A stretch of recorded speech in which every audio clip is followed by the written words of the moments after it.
Well, it always seems like it is something. So today I am working on this, which is the striping roller that I used to put behind my old lawnmower, which you can see over my shoulder over here. Which is the striping roller that I used to put behind my old lawnmower, which you can see over my shoulder over here. And now I've got a newer lawnmower, which I fixed recently, but you can see that it's got larger wheels on the back.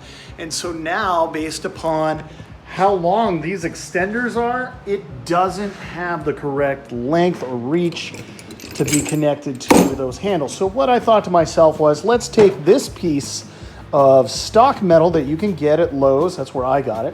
I'm gonna take my trusty Black & Decker here. I got myself some metal blades.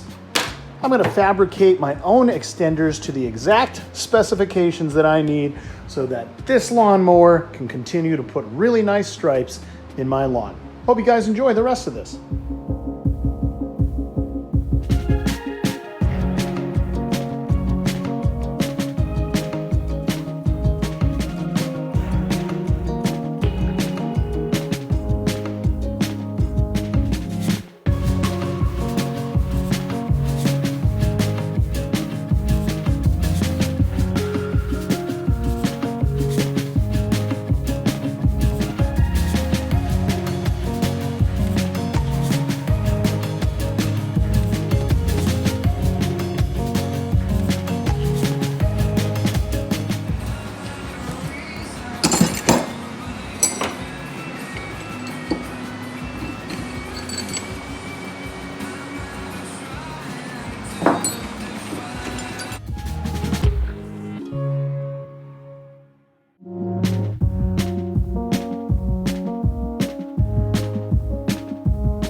Well, there is my fix. I've got everything completed there. You can see that I just took those, extended this up here a little bit. I left these on here for support. By and large, I think that fits on there exactly how I want it to. There is like enough give so that can move a little bit, because as you're going over the surface of the ground, it obviously undulates, and so we want those rollers to continue to have a downward pressure on all of this. So I don't know. I hope you guys enjoy this. Just a small project for the afternoon. I'm gonna take this out and do a little mowing, and we'll see if you can see any of the stripes. Hope you guys have a great one. Enjoy this.